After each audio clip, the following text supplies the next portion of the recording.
¿Quiénes son los 144.000? Los testigos de Jehová afirman que los 144.000, escogidos por Dios para el tiempo del fin, son los únicos que han nacido de nuevo y los únicos que irán al cielo, y explican que entre estos hombres están los apóstoles, y las personas que llegaron a ser testigos de Jehová hasta antes de 1914. La sociedad Watchtower ha enseñado que algunos de esos primeros testigos aún estarán con vida cuando venga el reino de Dios, y entrarán en él sin morir. Al resto de los salvados los destinan al reino terrenal de Dios. Los testigos de Jehová enseñan que, después de la muerte, ellos serán resucitados para vivir en la tierra, y que solo los 144.000 irán al cielo. El problema en esta doctrina reside en cómo ellos pueden demostrar que parte de los que conforman los 144.000 vivieron tiempo atrás, sobre todo en los tiempos de los apóstoles. Porque cómo pudieron haber sido sellados en la tierra durante la gran tribulación de la ira de Dios, y que aún está por venir sobre la tierra. Apocalipsis 7, 2-4. Vi también a otro ángel que subía de donde sale el sol, y tenía el sello del Dios vivo. Y clamó a gran voz a los 4 ángeles, a quienes se les había dado el poder de hacer daño a la tierra y al mar, diciendo: no hagáis daño a la tierra, ni al mar, ni a los árboles, hasta que hayamos sellado en sus frentes a los siervos de nuestro Dios. Y oí el número de los sellados: 144.000 sellados de todas las tribus de los hijos de Israel. Es obvio que si Dios dio la orden de sellarlos antes de destruir la tierra era porque son personas de esa última generación antes del juicio. Apocalipsis 14, 3b. Y nadie podía aprender el cántico sino aquellos 144.000 que fueron redimidos de entre los de la tierra. También tuvieron que ser redimidos con la sangre de Cristo, es decir, aunque eran sin mancha, debían confesar a Cristo por su Salvador, porque al ser ellos seres humanos, ya que algunos aseguran que son ángeles con cuerpos glorificados, pero no es así, ellos también habían nacido en pecado también. Salmos 51, 5. He aquí, en maldad he sido formado, y en pecado me concibió mi madre. Con esto aseguramos que son seres humanos de la última generación antes del milenio. Ahora bien, también menciona la Biblia que estos 144.000 nadie los va a lastimar, ellos estarán en el momento que Cristo pise la tierra nuevamente, es decir, son 144.000 personas que viven en el tiempo del fin, nada tienen que ver con todos los demás redimidos de todos los tiempos, que ya descansan en Cristo para el día de resurrección. Apocalipsis 14, 1-5. El cántico de los 144.000. Después miré, y he aquí el Cordero estaba en pie sobre el monte de Sión, y con él 144.000, que tenían el nombre de él y el de su Padre escrito en la frente. Y oí una voz del cielo como estruendo de muchas aguas, y como sonido de un gran trueno. Y la voz que oí era como de arpistas que tocaban sus arpas.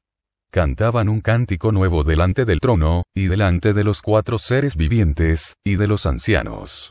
Y nadie podía aprender el cántico sino aquellos 144.000 que fueron redimidos de entre los de la tierra.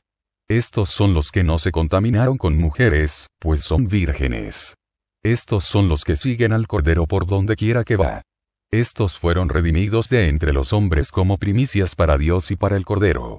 Y en sus bocas no fue hallada mentira, pues son sin mancha delante del trono de Dios.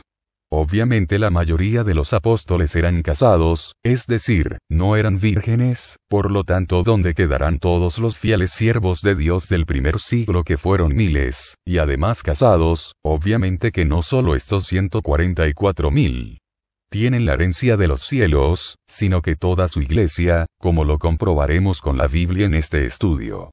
Cristo dijo cuál era el destino final como recompensa de los fieles seguidores de él. Mateo 5, 12. Gozaos y alegraos, porque vuestro galardón es grande en los cielos. Porque así persiguieron a los profetas que fueron antes de vosotros. Nuestro mismo Señor Jesús también dejó en claro que de todas las naciones gentiles, es decir de las no judías, llegarían a compartir la gloria del cielo, al igual que los judíos convertidos. Con esta declaración de Cristo, se echa en tierra la afirmación doctrinal de los testigos de Jehová. Que solo esos 144.000 van al cielo, y sobre todo por ser judíos. Mateo 8:11. Y os digo que vendrán muchos del oriente y del occidente, y se sentarán con Abraham e Isaac y Jacob en el reino de los cielos. Para aclarar y evitar el error de interpretación, veamos a qué reino de los cielos se refiere Cristo, si se refiere a aquí en la tierra, donde se está promoviendo su reino, o si se refiere a la salvación eterna ya en el cielo. Mateo 7:21. Nunca os conocí. No todo el que me dice Señor, Señor, entrará en el reino de los cielos, sino el que hace la voluntad de mi Padre que está en los cielos. Es obvio que se refiere a los cielos donde habita el Padre. Ahora viene el apóstol Pedro, un judío del primer siglo, no virgen, ya que era casado, es decir, no es de los 144.000. Decía en sus cartas en donde tenían la herencia la iglesia del primer siglo, y de todas las edades, y dejó en claro que no solo eran los 144.000 elegidos para el tiempo del fin. Primera de Pedro 1:3-5. Bendito el Dios y Padre de nuestro Señor Jesucristo, que según su grande misericordia nos hizo renacer para una esperanza viva, por la resurrección de Jesucristo de los muertos, para una herencia incorruptible, incontaminada e inmarcesible, reservada en los cielos para vosotros, que sois guardados por el poder de Dios mediante la fe, para alcanzar la salvación que está preparada para ser manifestada en el tiempo postrero. Hay un pasaje donde Cristo nos aclara, porque los postreros serán primero. Lucas 13:30. Y he aquí, hay postreros que serán primeros, y primeros que serán postreros. Por ello esos 144.000.